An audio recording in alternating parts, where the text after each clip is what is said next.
नमो बुद्धाय। नमस्कार दोस्तों, स्वागत है हमारे इस यूट्यूब चैनल पे। आज हम बात करने वाले हैं गौतम बुद्ध और तक्षुपाल की कहानी की शुरुआत करते पहले हम जान लेते हैं कि कौन है गौतम बुद्ध। बात करते हैं ईस्वीसन पूर्व 6वीं शताब्दी का काल।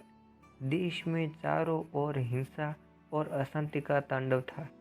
संपूर्ण भारतवर्ष ऐसे भीषण दौर से गुजर रहा था कि शांति की किरण कहीं दिखाई नहीं पड़ रही थी। अनेक राज्य ऐसे भी थे जहां शांति का संबल था, परंतु वहां भी किसी न किसी रूप में कहीं न कहीं हिंसा और अशांति का संगम था। तभी भारतवर्ष की धरा पर ऐसे विषम परिस्थितियों में एक महान विभूति का आगमन हुआ, जिनका नाम था गौतम बुद्ध। पुराणों में विष्णु के 10वें अवतारों में गौतम बुद्ध को एक अवतार माना गया।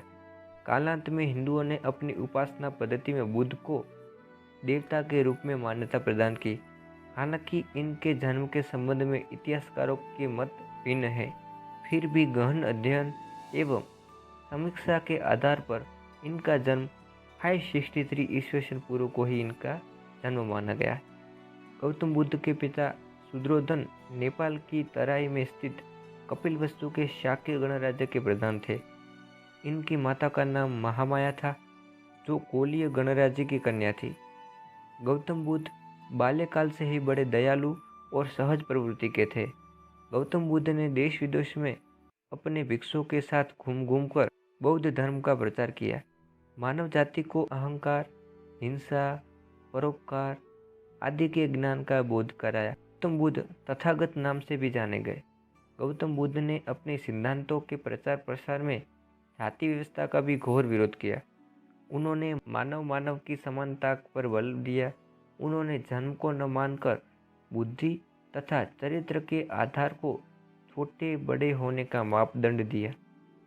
उन्होंने घोषणा की, मनुष्य जन्म से नहीं अपितु कर्म से महान होता है।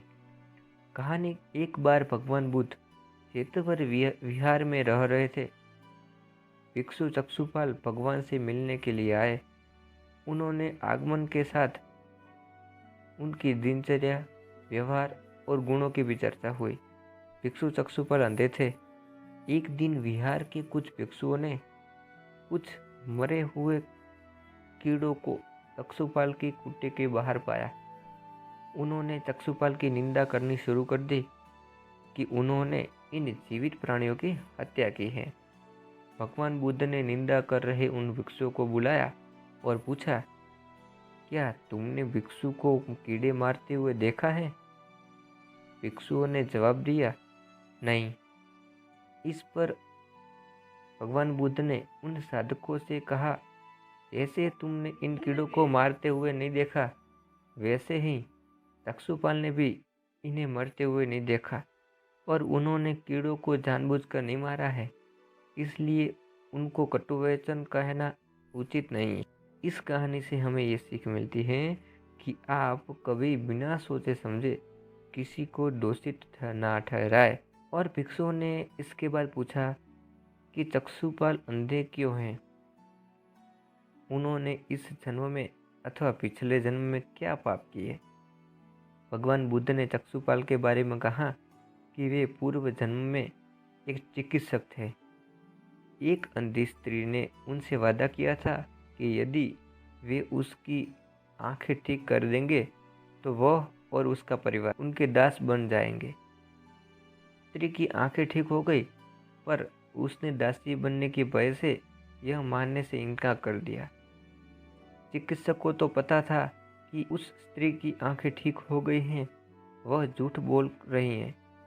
उससे सबक सिखाने के लिए या बदला लेने के लिए चक्षुपाल ने दूसरी दवाई दे दी। उस दवाई से महिला फिर अंधी हो गई। वह कितना भी रोई पीटी, लेकिन चक्षुपाल जरा भी नहीं पसीजा। इस पाप के फलस्वरूप अगले जन्म में चिकित्सक को अंधा बनना पड़ा, और इस वजह से चक्षुपाल अंधे हैं। अगर आपको ये कहानी पसंद आई है तो लाइक करें, सब्सक्राइब करें और अपने दोस्तों को शेयर करना ना भूलें।